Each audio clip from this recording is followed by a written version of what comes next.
The Philippines holds a unique distinction in the world. It stands as one of the last bastions where divorce, for the majority, remains legally unattainable. This Southeast Asian nation, a vibrant tapestry of culture and tradition, is deeply rooted in its history, particularly its Spanish colonial past. This legacy is most evident in the Philippines' legal framework surrounding marriage and divorce. Buckle up as we journey through the intricacies of these laws, often perceived as complex and, at times, perplexing.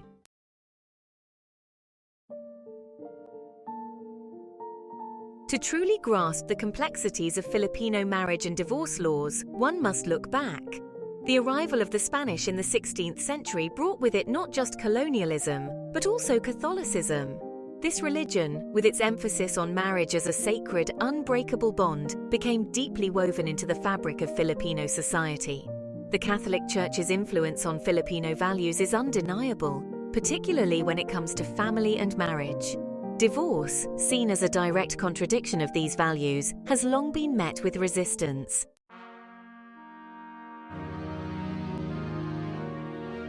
The Philippines' journey into its unique legal landscape began centuries ago. The arrival of Spanish conquistadors in the 16th century marked not only a political shift but also a profound cultural transformation. With them came the Catholic faith, quickly taking root and intertwining with the existing indigenous beliefs. The Spanish Civil Code, implemented during their reign, became the bedrock of Philippine law, including family law. The concept of divorce, considered anathema to the Church's teachings, was simply absent.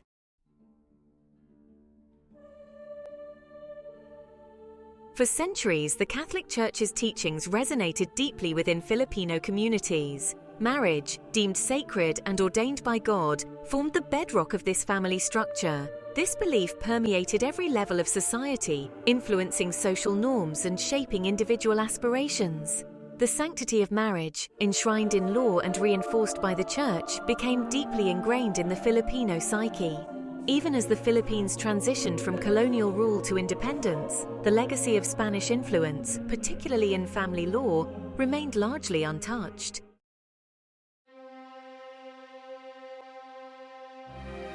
The latter half of the 20th century saw the Philippines grappling with a new wave of change.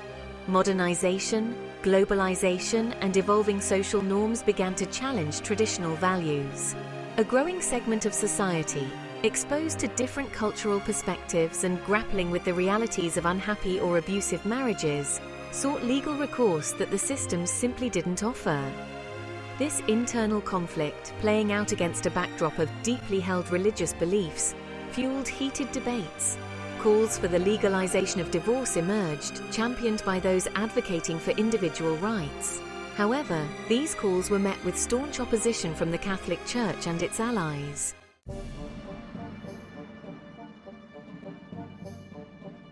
Let's delve into the legal labyrinth that Filipinos face when seeking to dissolve a marriage.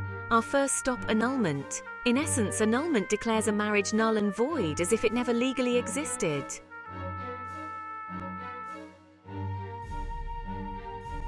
The path to annulment is paved with stringent legal requirements.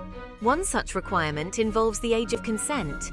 If either party entered the marriage before reaching the age of 21 without parental consent, the union can be deemed invalid.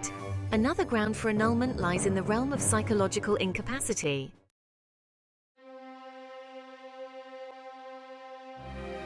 Navigating the legal complexities of annulment is a daunting endeavor. It's a process often fraught with emotional turmoil, financial burdens, and years of legal battles. Legal fees, court appearances, and the emotional toll of reliving past traumas can take a significant toll on those involved. Furthermore, the outcome of an annulment case is never guaranteed. This uncertainty, coupled with the often invasive nature of legal proceedings, can leave couples feeling emotionally drained and financially strained.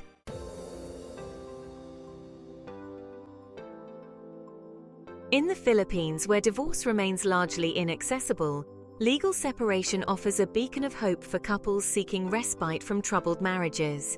It's a legal avenue that allows spouses to live apart, effectively ending cohabitation without severing the legal bond of marriage. Legal separation, unlike annulment, doesn't concern itself with the validity of the marriage from its inception. Instead, it focuses on the present circumstances that make the continuation of cohabitation impossible or detrimental to the well-being of one or both spouses. This is the essence of legal separation, providing a legal framework for couples to live separate lives while remaining bound by the legalities of their marriage vows.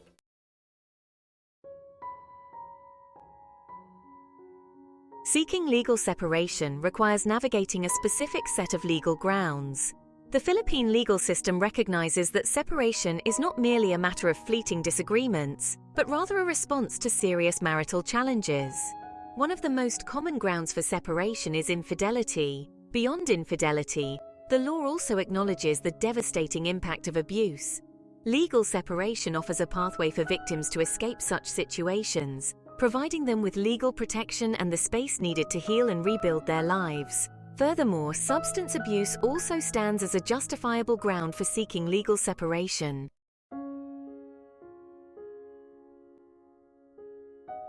While legal separation offers some relief, it's crucial to understand its limitations. Perhaps the most significant limitation is that it doesn't legally dissolve the marriage. Spouses under legal separation are still considered legally married, preventing them from remarrying or entering new legal unions. Furthermore, legal separation doesn't erase the legal and financial entanglements of marriage. Spouses remain bound by certain marital obligations, such as financial support for one another, and in some cases, shared custody and responsibility for children. This ongoing legal involvement ensures that both parties fulfill their obligations, even as they live separate lives.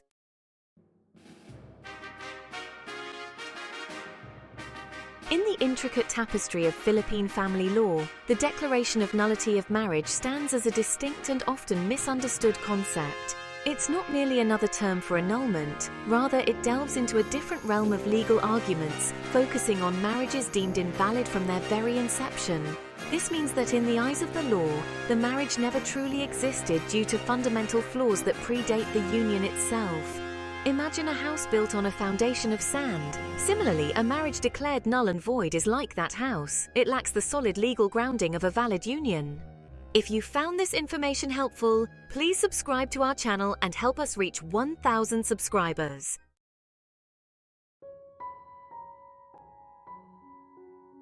One of the most common grounds for seeking a declaration of nullity is the presence of a prior existing marriage. This scenario, often rooted in secrecy and deceit, involves an individual entering into a new marriage while still legally bound to a previous spouse. Another compelling ground for nullity lies in the issue of age. Marriages involving minors, even with parental consent, can be challenged and declared null and void.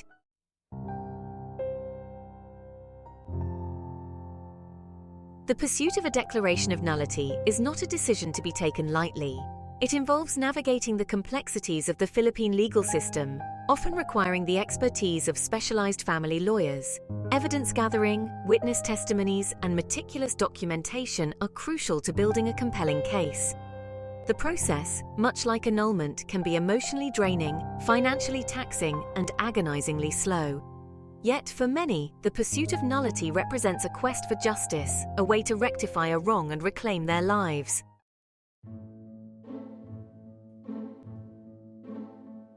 Let's talk about psychological incapacity. This legal ground recognizes that sometimes a marriage fails not because of ill intentions, but due to a spouse's inherent inability to fulfill the essential obligations of marriage. This inability stems from psychological factors, often deeply ingrained personality disorders or mental health conditions. Article 36 of the Philippine Family Code lays out this provision, emphasizing that the incapacity must be grave, pre-existing, and incurable. It's not about fleeting emotional struggles, but rather about deeply rooted psychological conditions that make fulfilling marital obligations impossible.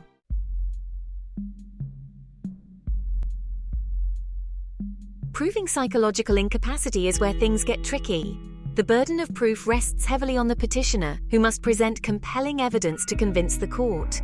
This often involves a lengthy and emotionally taxing process of gathering evidence, including expert testimonies, medical records, and psychological evaluations. The court relies heavily on the expertise of psychologists and psychiatrists. It's a rigorous process that demands thoroughness, sensitivity, and a deep understanding of the complexities of human psychology.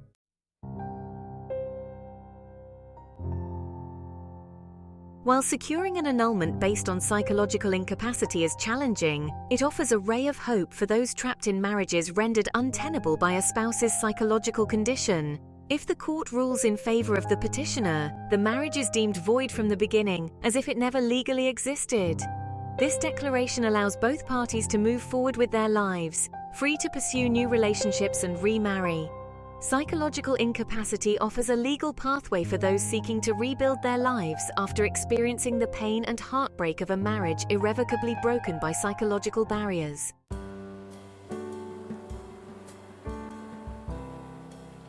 In the Philippines, where legal separations and annulments are often lengthy and costly, many couples find themselves navigating the complexities of informal separations. This path, while lacking official legal recognition, offers a practical solution for those seeking to distance themselves from troubled marriages without the complexities and expenses of court proceedings.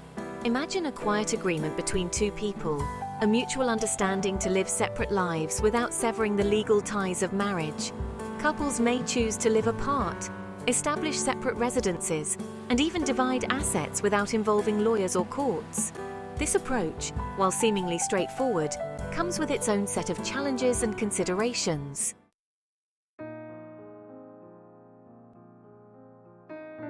Divorce provisions for Muslim Filipinos. A separate legal path exists for Muslim Filipinos. The Code of Muslim Personal Laws recognizes divorce as permissible.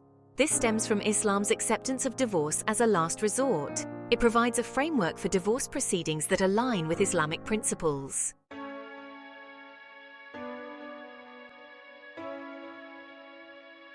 Section 3. Respecting diversity, navigating a multifaceted legal landscape.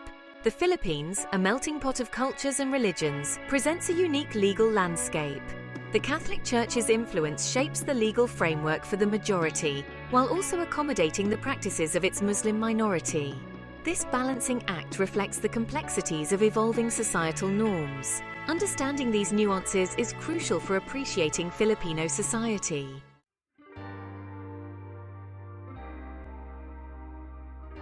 The winds of change are blowing through the Philippines, carrying with them the persistent call for the legalization of divorce. For decades, this issue has been a source of intense debate, reflecting the ongoing tug-of-war between deeply ingrained religious beliefs and the evolving social realities of Filipino families. Imagine a society on the cusp of transformation, grappling with the weight of tradition while yearning for a legal framework that reflects the complexities of modern relationships. A growing chorus of voices, particularly among younger generations and those directly affected by the limitations of the current system, advocates for divorce as a necessary step toward a more just and compassionate society. They argue that denying Filipinos the option of divorce perpetuates cycles of pain, suffering, and legal limbo, particularly for those trapped in abusive or irrevocably broken marriages.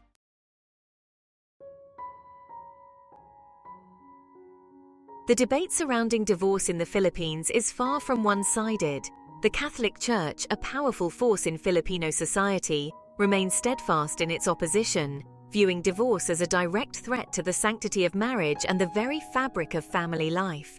This opposition, deeply rooted in religious doctrine and moral convictions, resonates strongly with a significant portion of the population, particularly those in rural communities and among older generations. The battle lines are drawn, not just along religious lines, but also across socio-economic divides. Those with the means often circumvent the system, seeking annulments that are often financially out of reach for ordinary Filipinos.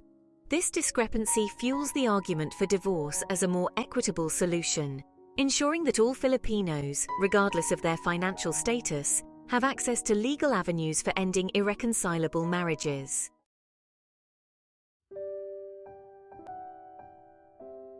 As we conclude our exploration of marriage and divorce in the Philippines, it becomes clear this journey is about more than legal statutes. It reveals the intricate interplay of history, culture, and evolving social norms. The Philippines grapples with preserving traditions and embracing change.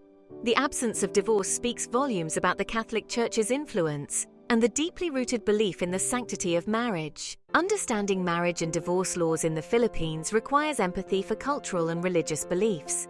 It's a call for compassion, recognizing that matters of the heart are rarely black and white. The journey toward a more just society requires open hearts, open minds, and respectful dialogue. Help us reach 1,000 subscribers.